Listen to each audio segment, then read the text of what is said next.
It's a beautiful day in the neighborhood. It's a beautiful day for a neighbor. Would you be mine? Could you be mine? Yo, once again, it's on. Back at you one more again. Real Ken's TV in the house like kitchen sinks. Now, before I get into today's story, if you will, understand that I'm the self-proclaimed Mr. 30 Minutes or Better. Meaning that anytime I drop you a story, it's guaranteed to be 30 minutes or better. So if you're on your way to work, you're at work, you don't feel like being there as we so often don't, your co-workers talking your head off, motherfuckers stinking and shit on the job. You're on your way home from work, you need to laugh, you need to cry. Perhaps you're trying to lay down and take a nap. Or you're trying to go to sleep at night, depending on whatever time you're listening to or viewing this video. Or you're just in the mood for a good old-fashioned true, keyword being true, penitentiary / life story / life experience. This is the channel for you. If you prefer your 8 to 12, the 10-minute videos, 15-minute videos, rather. No disrespect whatsoever. But at Real Ken's TV, it's 30 minutes or better. So with that being said, with all that wrapped up into one big old nutshell that is, pause, double pause, triple pause, there is a message. Before I get into the video, y'all jump in the comment section, let me know where you're chiming in from. I'm in Lexington, Kentucky. Let me know your city and state that you're representing, and we're going to rock out, respectfully.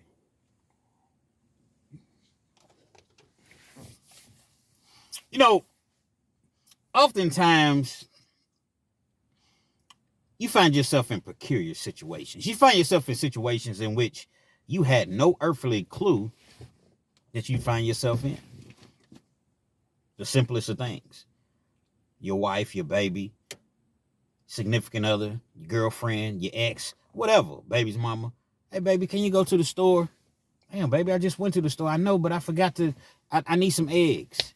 You need some eggs? Yes, you forgot to get the eggs. Well, I didn't forget to get the eggs. You never told me to get the eggs. Okay, baby, well, can you go to the store? Okay, I'll go to the store and get the eggs. Go to the store, you get the eggs. You call her. Is anything else you need, baby? No, I'm good. That's all I need is some eggs. Okay, cool. Get all the way back home. You go in the house, baby. You're going to kill me. What? What is it? I needed, I don't know. I needed some, you know what I'm saying? Just whatever. You forgot. She forgot to tell you that she needed something additional. So you mean to tell me I got to go back to the store to get this flour? You needed some flour? You didn't think about that when you needed eggs? You making a cake, you baking a cake, you don't have the flour. You don't have the...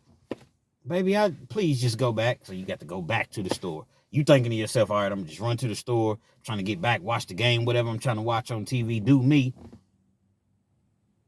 Then you find yourself in a situation. You find yourself in a situation that you never once imagined will remotely happen.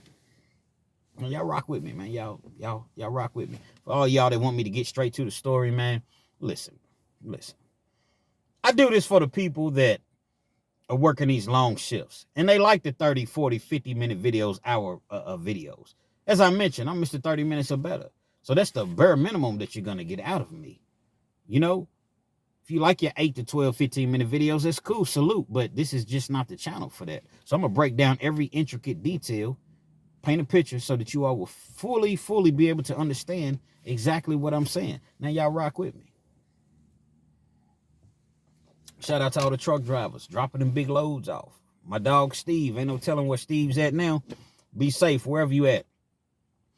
My dog Jason V TV or Jason V 2323.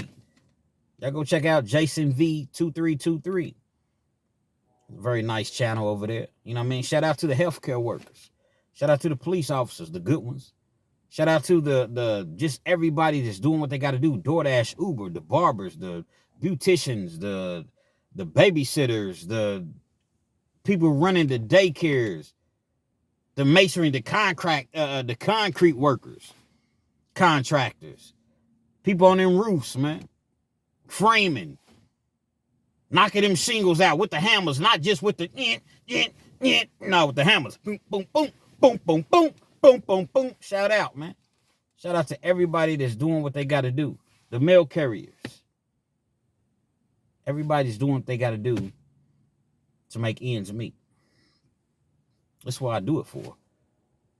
Kens, I didn't know how I was going to get through my shift, man. It's freaking 5 hours left, man. And I don't know. And I put on one of your videos and it took up a whole 45 minutes to an hour. Then it gave me the energy and the motivation to, to continue work. Then I watched another video and another video. Then, boom, my shift was over. So this is who I do it for. I don't do the short videos, man. Just not my forte. Just respectfully, though. You find yourself, you go back to the store for about the third, fourth, fifth time. Finally on your way home, you at an intersection. Individual that I'm speaking of, his name is Durl. Hi, I'm Durl. It's my brother Durl, and it's my other brother Durl. Yeah, this Durl. Durl was a white dude, is a white dude. Durl got a big beard, man. Dark, black hair or whatever. Durl probably weighing in at about 260, 270. Got blue eyes. This is a cool dude, man. Of course, he's 5'11". That goes without even being said. Seriously, though, Durl is 5'11". Soft-spoken, man. Just a real polite individual. Never even had maybe a traffic ticket or a speeding ticket once in his life. Never had any sort of criminal record ever in his life. He's at the stop sign. It's an intersection, but it's not a stop light. It's a stop sign. He's attempted to go left. Problem is the traffic is so crazy. It's very difficult for him to be able to go left. So he's sitting there, he's waiting, he's frustrated. He's trying to get back home and do what he needs to do. But yet he can't go left because all of this traffic is coming from, both directions. Gets to the point to where the individual behind him, he was driving one of them big dually trucks. I don't know, Dodge or some shit. They get the blowing, blowing at Durl. As though Durl's doing something wrong. First couple times he ignores it. But it became more and more, I guess, flamboyant, for a lack of better terms, as far as the individual that was in the truck behind him blowing at him. After he continues to just lay on his horn, Durl looks out the window like, dude, man, what the fuck, man? You know what I'm saying? What is going on? Dude gets out of his truck. He's walking towards Durl's truck. Well, Durl's car.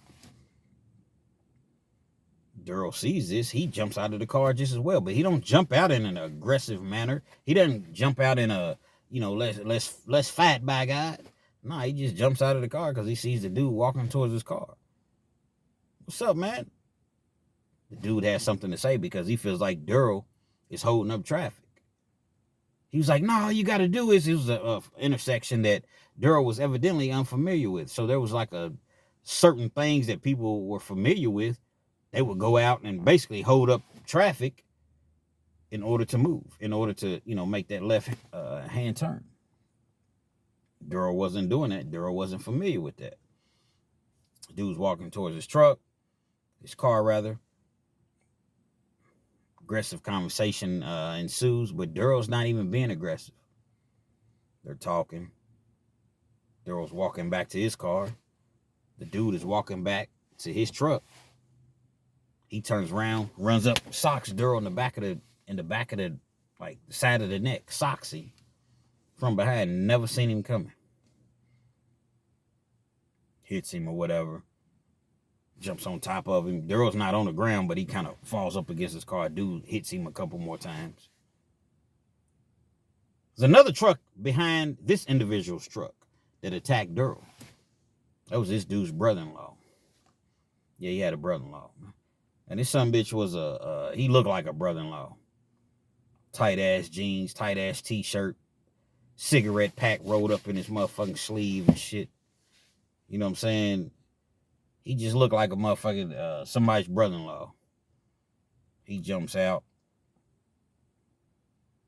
He's actually trying to grab his brother-in-law, like, man, y'all chill out, man. You know, he wasn't saying chill out, but that's basically what he's saying. Man, come on, man, it's not worth it, brother. It's not worth it, brother. Everything was brother. It's not worth it, brother.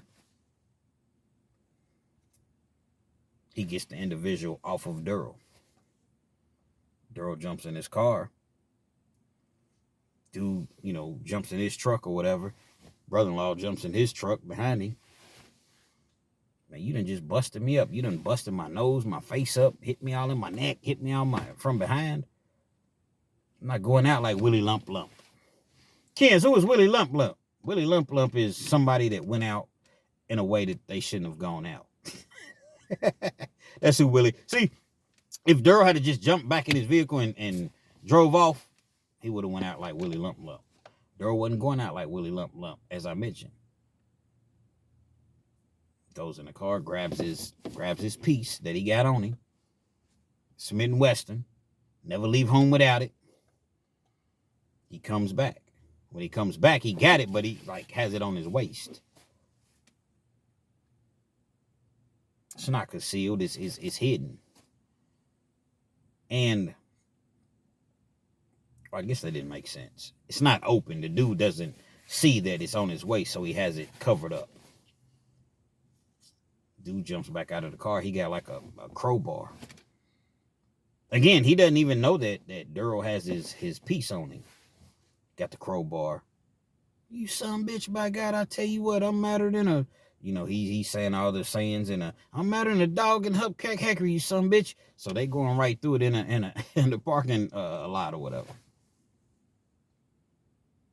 He got this crowbar. He picks it up, and when he raises it up, started coming towards Durl.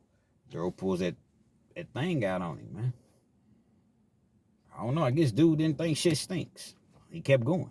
Durl told him, stop, stop, stop. Blasted him 2 times. Once he blasted him, jumps back in his truck. He's gone. He found a way to get into that traffic that time. I think he ended up going right or something. He's gone. These individuals didn't know each other. They didn't have a clue who each other were. But see, you got one thing that I always try to tell young people and people just that do crime in general or are thinking about doing crime. You have something that's called the eye in the sky that don't miss a beat. And with this technology these days, although this was a few years ago, technology was strong a few years ago. There's nothing that you can really do and get away with. It's very rare that you can do something without someone seeing you, a camera, a drone, something is going to pick, you up, if that makes any sense. As far as video, audio, something. Police end up finding out, obviously, that it was him. Come down to the station, we just need to talk to you. He goes down to the station. Instead of Durl having an attorney, which he should already had on deck, you done escaped the crime scene. Get you an attorney. That way you will be advised, don't say anything. They trick him. Get him in the interrogation room. We know this. We know that. We already know. We just want to get your side of the story. You're not no bad guy. You don't even have a criminal record. So it has to be a reason why you did this to this individual. It had to be a reason. It had to have been self-defense because we know, based upon what we've read in your jacket, which is non-existent, you wouldn't just shoot anyone. See, they play these military mind games with you. And they will trick you. So you have to be careful. Best thing to do, don't even say, I don't know what you're talking about. Don't even say, I wasn't there. Don't even say, man, attorney. Fifth. I plead the fifth. Fifth. That's all you got to say. Immediately, questioning must cease. Now, if you continue to talk about the case, then that's on you. Fifth. I plead the fifth, man. I need an attorney. 1, 2, 3, 4, 5. 5, 5, 5, 5. Fifth. I plead the fifth. Well, allow my attorney to handle the situation. Durl got in there and got to telling his rendition of the story, which was the truth. Thing about the police, they're always going to twist your words around. They're always going to make it seem as though you said one thing, but really you said another. You meant this, but in their eyes, or the way that it's going to come across with them, no, it meant that. So it's just best not to even talk to them dick suckers. I mean, I'm sorry. Some bitches, I'm sorry. Cocksuckers, I'm sorry. Police. It's best not to even talk to them, period. Only speaking about the bad ones, because there are some decent ones. But how can you really, really be decent when you're a part of a fraternity that ain't shit? The way I look at it, how can you, if you're a correctional officer and you work in a spot, okay, you cool. You not writing people up. You're not physically abusing people. You're not doing the things that happens to inmates consistently.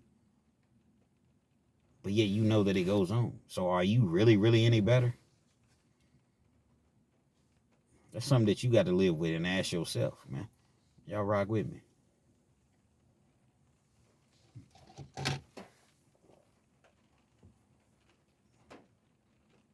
Upon speaking with Durl for 6 hours, it was determined that he acted inappropriately as far as the law, the Commonwealth of Kentucky, is concerned, and they arrested him. Wanton endangerment, attempted murder. Shot 2 shots, fired at him, hit him twice. Attempted murder, wanton endangerment. Actually, let's rewind that. Because they rarely do attempted murders in Kentucky. You hit them, in which this case he did, they charged him with first degree assault, which carries 10 to 20 on each charge. Each time he hit him, he's facing 10 to 20, and he has to do 85% of that time. Durl's in the county, man. He's facing a lot of time. His bond is so high, he ain't rich. People can't get him out. Sits in the county for a whole 9 months. I guess the judge was feeling decent one day. They reduced his bond. His people end up getting him out like on a property bond. See, in Kentucky, you have to be granted a property bond. You can't just, okay, if your bond is $50,000, you have 100, because your property bond is always double what your regular bond would be, what your cash bond would be.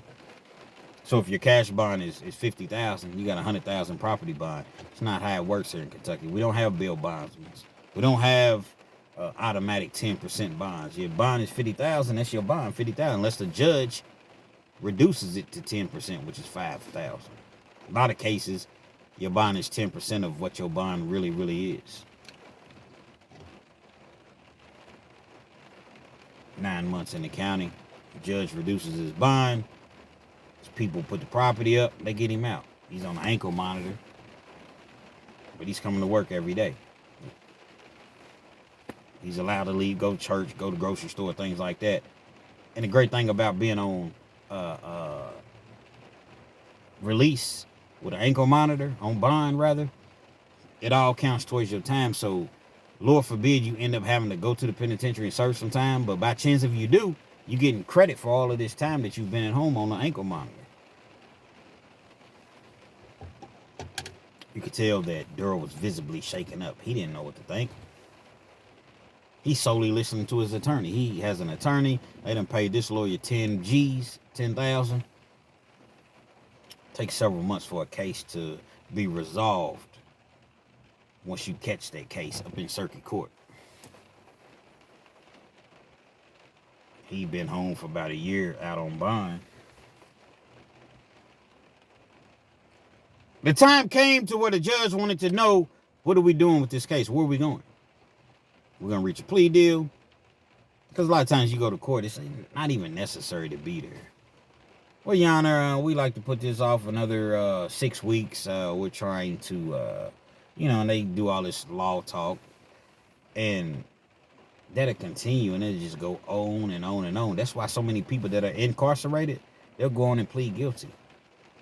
A lot of people, oh man, the incarceration conviction rate is 90-something%. Yeah, because, well, not the incarceration conviction rate, but the conviction rate as far as the individuals that are facing these cases and charges is 90-something%. Yeah, because the majority of them are incarcerated. They get tired of going back and forth to court, man. It's a process, all-day process. 6, 7, 8-hour process, man. Shackled up, got the black box on. Shackled to the next individual by your hand and your legs. You don't want to keep going through that. So you got to be strong-minded. See motherfuckers just plead guilty. Hey, look, man. Just so I ain't even got to come back to court no more. Yeah, I take 20 years, man. Just get me to the penitentiary. Get me out of this county jail. Get me to the penitentiary. Penitentiary is way more comfortable than a county jail. Ain't none of it good, but if you have to ever go do some time, you'd rather be in the penitentiary than a county jail.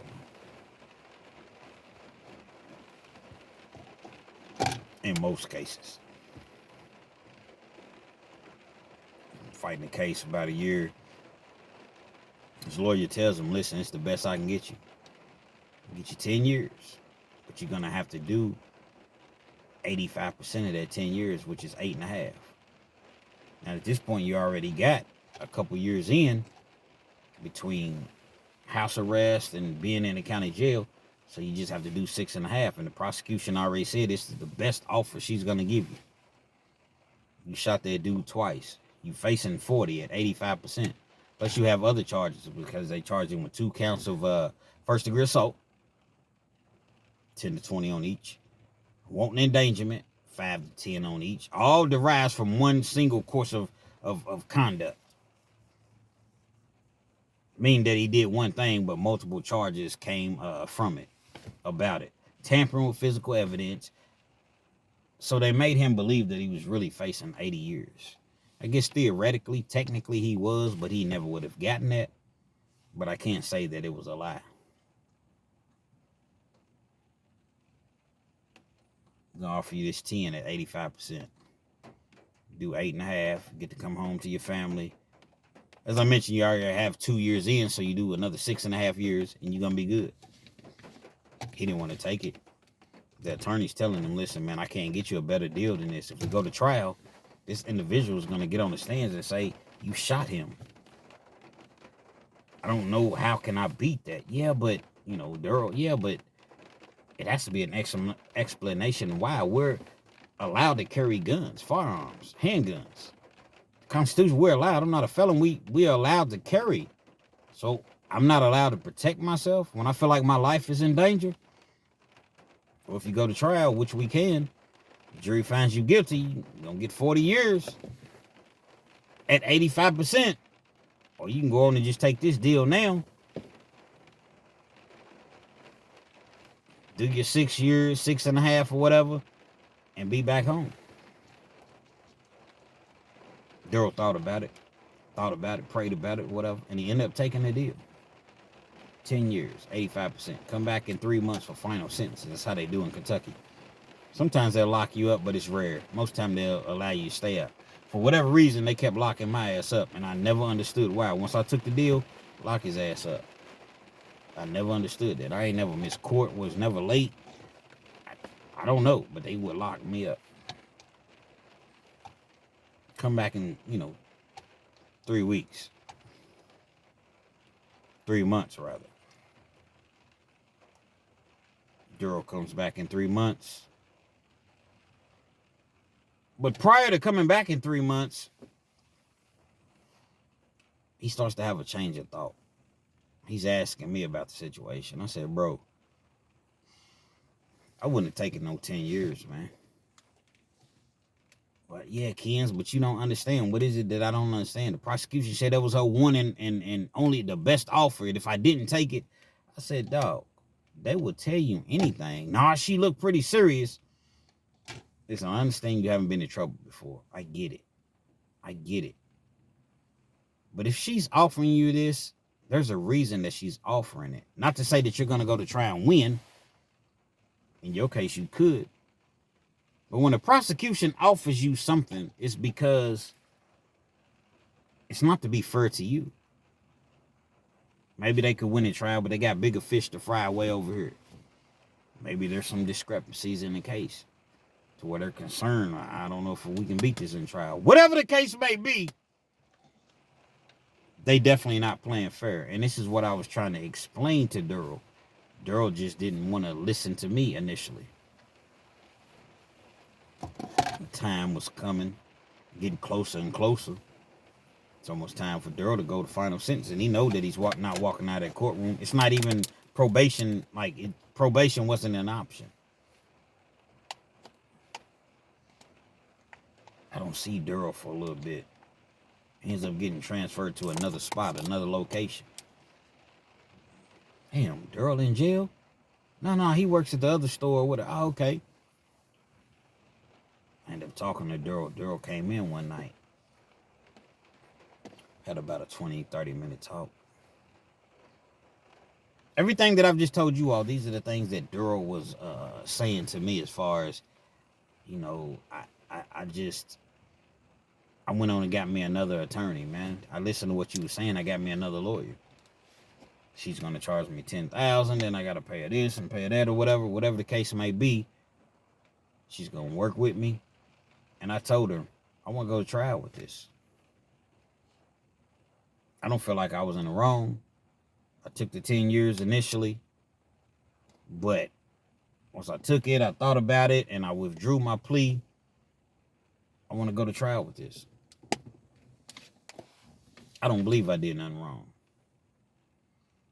Of course, the prosecution is trying to convince him otherwise. They're trying to come down on the time as time gets closer to trial, because once you fire an attorney, let's just say your trial date's next week, but you fire that attorney, you get another one, your trial date might not be for another 6-8 months. That's what Durl was willing to do about his freedom, and why wouldn't you? Kept going back and forth to court, kept fighting it, kept doing everything that he could possibly do. Time comes. Judge, once again, what are y'all going to do? Y'all going to trial? Y'all plea deal, whatever? No, Your Honor, we're going to trial. They set the trial up. Trial day starts. 2-day trial. Durl's not going to get on the stands and testify. There's a whole lot of witnesses and experts and all type of things that they do with trials. So I see why trials cost so much money.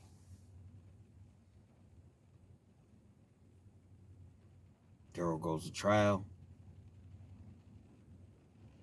All the evidence is presented. Everything is, submitted or whatever.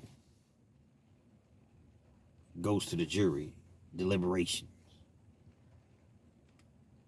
They come back hour or so later, not guilty. Not guilty. Every charge Durl beat, not guilty.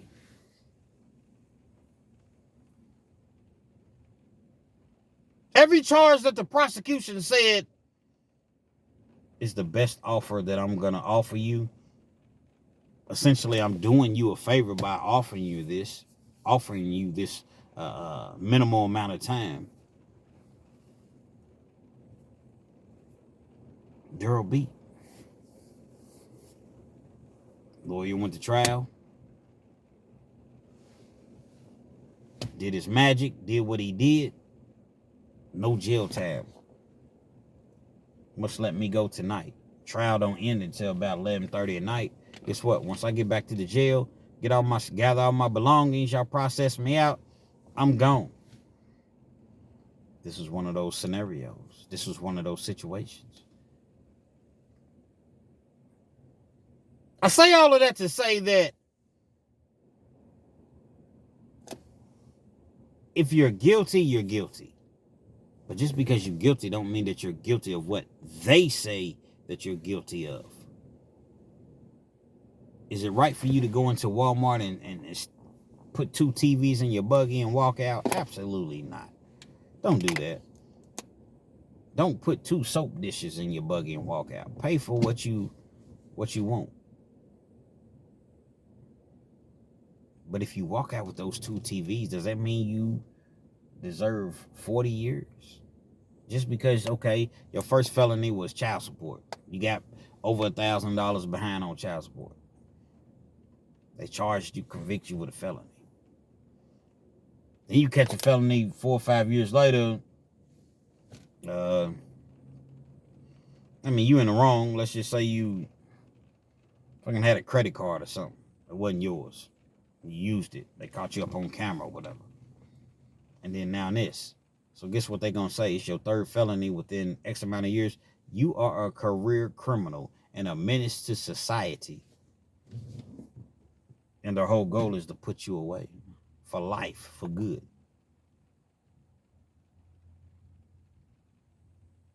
Yeah, that's how it really, really works.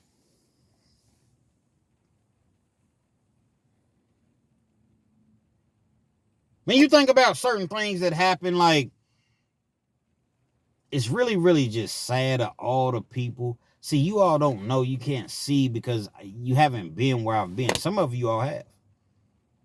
But for you all that haven't, you go into penitentiaries, man, and you got a lot of people, in my opinion, that just should not be in the penitentiary. Should you be punished for your actions and things that you do? Yes, you should. But with these sentence enhancements, which means because I had a felony before 4 years ago, typically if you haven't had a felony in 5 years, they can't hit you with a sentence enhancement. A sentence enhancement is just what it sounds. Okay, so you facing 1 to 5, but because it's your third felony, now you facing 10 to 20. Your second felony, now you facing 5 to 10.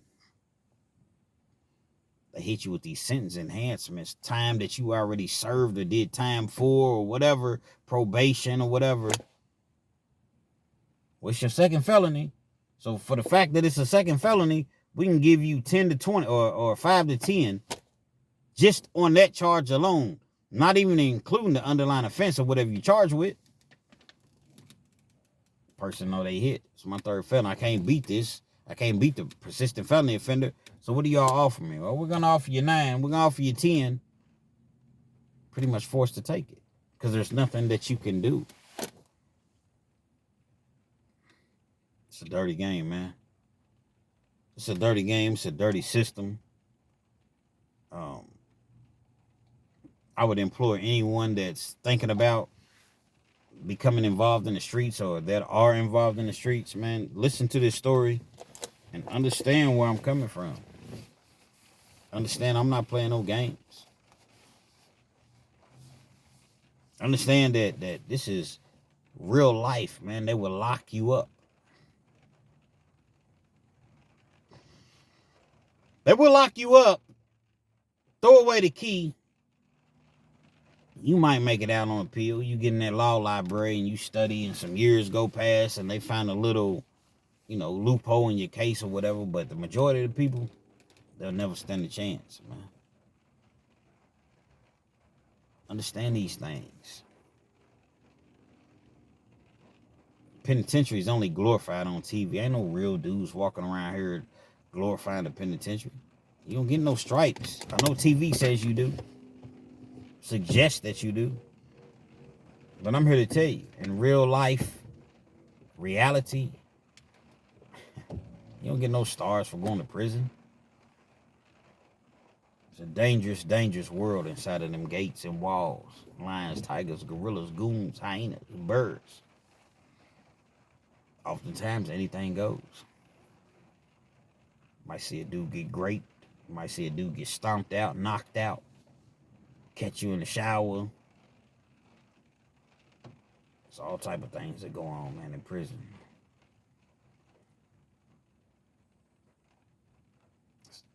It's a nightmare. Something that you never ever in life want to be a part of. And the only way that you're able to do these things is to stay out of the system. Stay out of the streets. Stay out of that shit.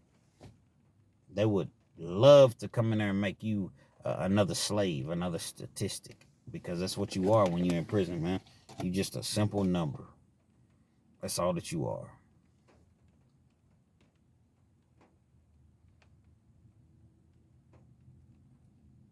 Sometimes it's the young people. A lot of times it's young people. But then you got individuals that want to be young. And guess what? They're worse than the young people. Now, it's not every young person. I always want to reiterate the fact that I'm not speaking on every young person because you got a lot of people that, they don't indulge.